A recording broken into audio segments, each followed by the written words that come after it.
Nu vil jeg vise, hvordan man lavede de gyldne snit førhen, da man ikke brugte lommeregner eller noget som helst. Jeg starter med at tegne en streg, hvor man har punkterne A og B. Så vil vi finde et punkt, der skal ligge her på stregen, som vi kalder C, som er der, hvor stregen bliver delt i det gyldne snit.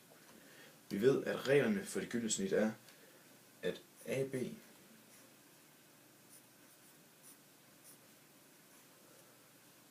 over AC er lige med AC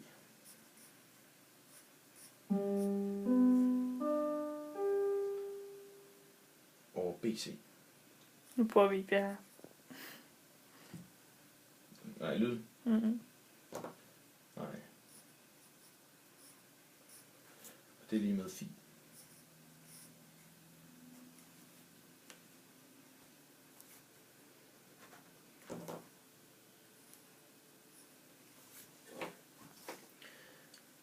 Så sætter vi passeren i A, og den skal være over midten, det er lige meget hvor, for vi skal nemlig halvere linjen. Så sætter vi den i B, og man skal huske, det skal være samme afstand. Og så tegner vi bare hen over den anden streg.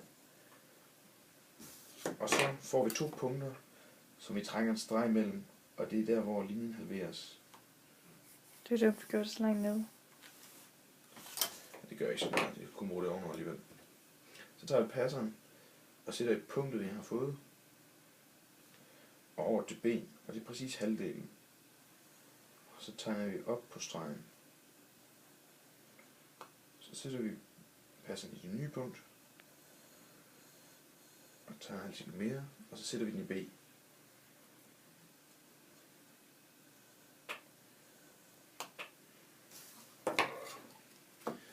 Så tager vi linealen, og så tegner vi en streg. Vil du ikke lægge dit hoved lidt tilbage? Og det punkt, vi har heroppe, er D.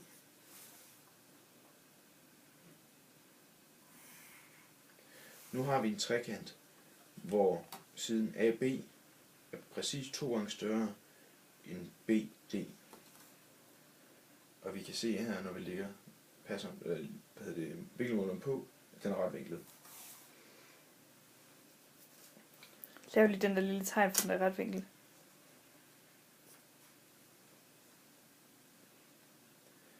Så sætter vi passeren i D og ned til B og kører op indtil vi rammer AD. Så sætter vi passeren i A og kører ud.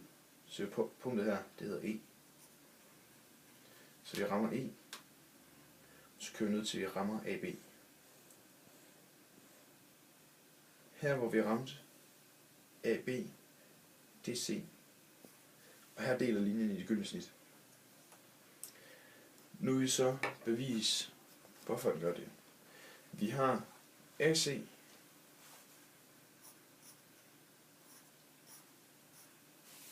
som er det stykke her, det er lige med AE, som er det stykke her.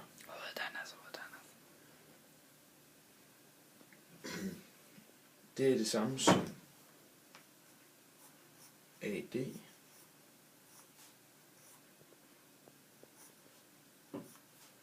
minus ED.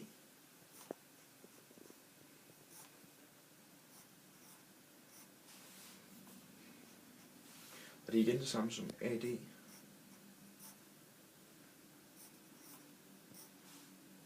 minus DB. Jeg ryster altså lidt. Det håber jeg ikke gør noget.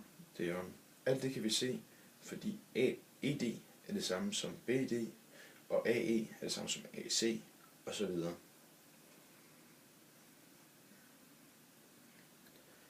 Nu vil vi så finde, hvad AD er.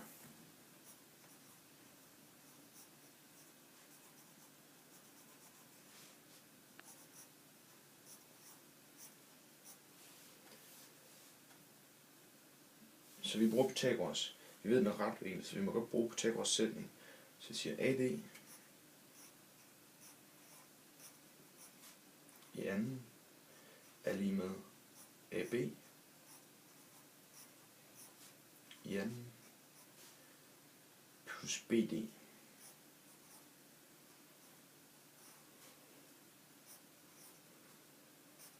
Også i anden. Hvis vi tager grundlinjen hernede og kalder for G, så er det samme som, så det er det samme som AB, og en halv G må derfor være det samme som DB. Da AB var G, kommer til at hedde AD i anden lige med G i anden plus en halv G i anden, da det er det samme som BD i anden. Når vi så forkorter,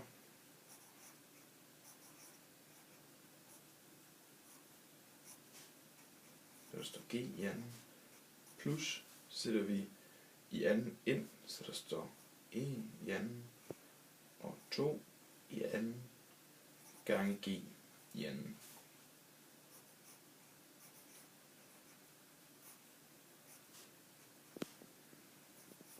Det er G i anden plus 1 over 4 G i anden. Når vi så plusser dem sammen, så er G i anden det samme som 4 fjerdedel G i anden, og så igen plus 1 fjerdedel G i anden.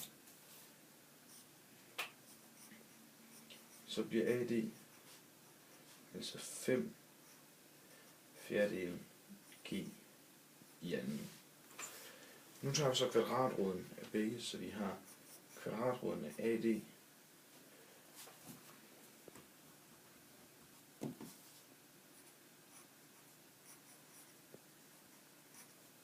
AD i anden lige med kvadratroden af 5 over kvadratroden af 4 gange kvadratroden af G i anden. Det giver AD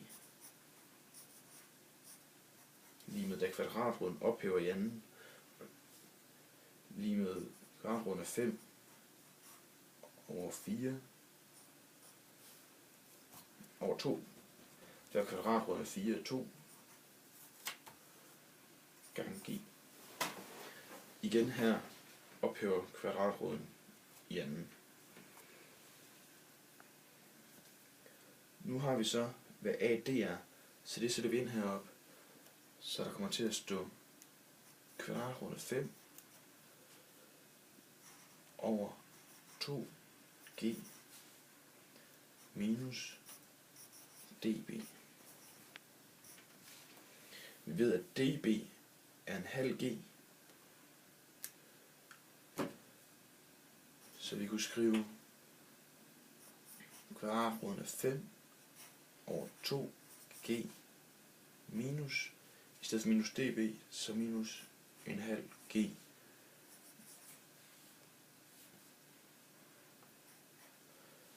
Da det er samme nævner, og om vi gange med G før eller efter ikke gør nogen forskel, så kan vi forkorte det til kvadratroden af 5